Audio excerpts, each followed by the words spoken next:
For thousands of years, human beings have suffered from a massive superiority complex. We look around at the world we have built and assume that we are the absolute masters of nature. We believe that we took the wild, chaotic earth and bent it to our will. We took the terrifying gray wolf and selectively bred it over millennia until it became the golden retriever sleeping at the foot of our beds. We took wild aurochs and bred them into docile dairy cows. We took wild boars and turned them into farm pigs. We believe that domestication is a one-way street. Humans give the orders and nature submits. But there is a glaring 10-pound exception sitting right in the middle of our living rooms. The story of the dog is a story of a desperate, mutual survival partnership. The dog was a project. We broke them down and rebuilt them to serve us. But the story of the cat? The cat is a biological heist. We never selectively bred them to work for us. We never taught them to hunt on command, to herd our flocks, or to guard our homes. They do not owe us their existence. To understand the greatest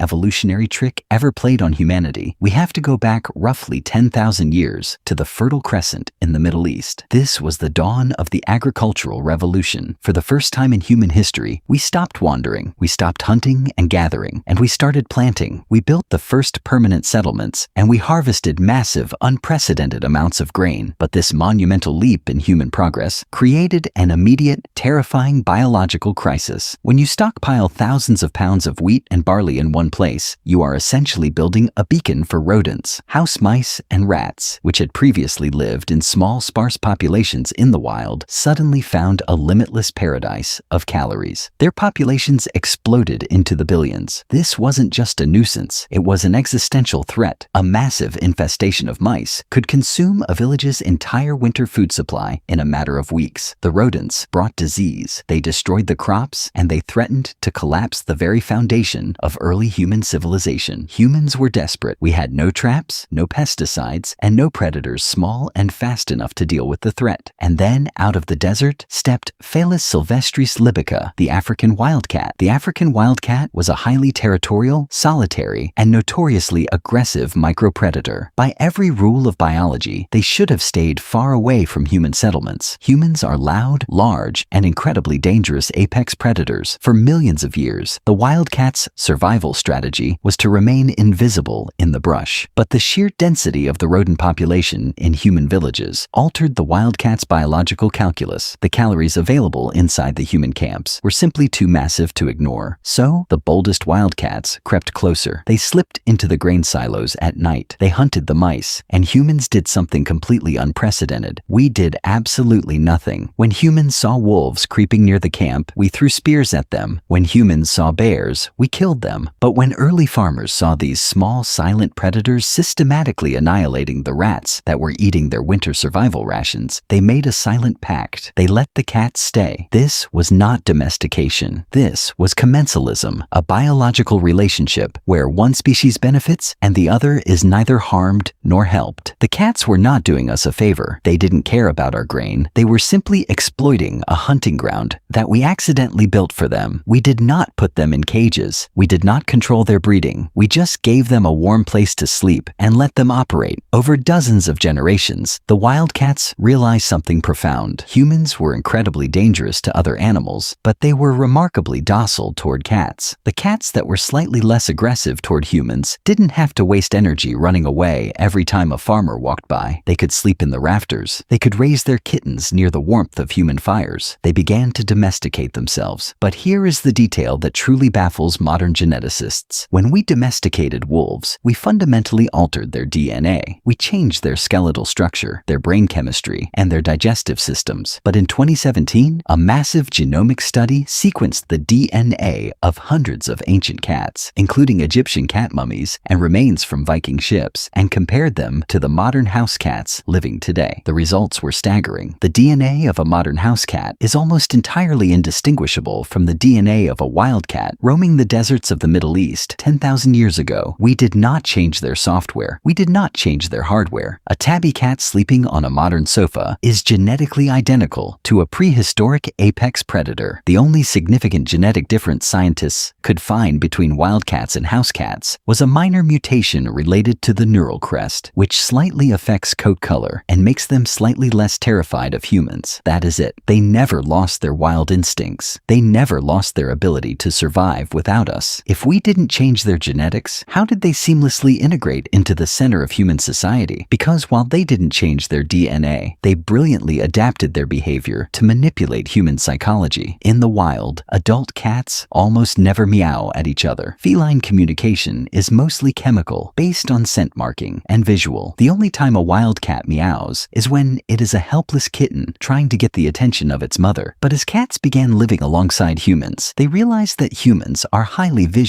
and auditory creatures. We don't communicate through scent, we communicate through sound. More importantly, the cats stumbled upon a neurological vulnerability in the human brain. The acoustic frequency of a cat's meow perfectly overlaps with the frequency of a human baby crying. When a cat meows, it bypasses our logical processing and directly triggers the mammalian caregiving instinct in our brains. They weaponized infant vocalizations to force us to feed them, pet them, and open doors for them. They are not talking to us. They are hacking our neurological hardware. They also developed the purr. A cat's purr occurs at a frequency between 25 and 150 hertz. In human medicine, these exact sound frequencies have been shown to improve bone density, repair tendons, and lower blood pressure. When a cat sits on your chest and purrs, it is essentially running a biological healing frequency that physically calms your nervous system, ensuring that you remain docile and protective of them. Think about the sheer audacity of the cat. Every other domesticated animal had to surrender its freedom to survive alongside us. Horses were broken to the saddle. Cows were fenced into pastures. Dogs were bred to guard our property, fetch our prey, and die in our wars. They gave up their wild heritage to become a part of the human world. The cat gave up nothing. They watched humanity build the greatest civilization the planet had ever seen. They watched us clear the forests, invent agriculture, build cities, and conquer the globe. And they looked at all of this exhausting, backbreaking human labor and decided it would make an excellent, highly convenient hunting lodge. You do not own a cat. You cannot own a creature that never surrendered its wildness. You are simply hosting an ancient, unmodified predator that has decided for the time being that your living room is a comfortable place to sleep. They didn't just trick us into letting them inside. They convinced us to worship them in ancient Egypt, carry them across the oceans on our ships, and build an entire modern industry of toys and premium food dedicated to their comfort. They executed the most successful biological infiltration in the history of the earth, and they did it without ever changing who they are.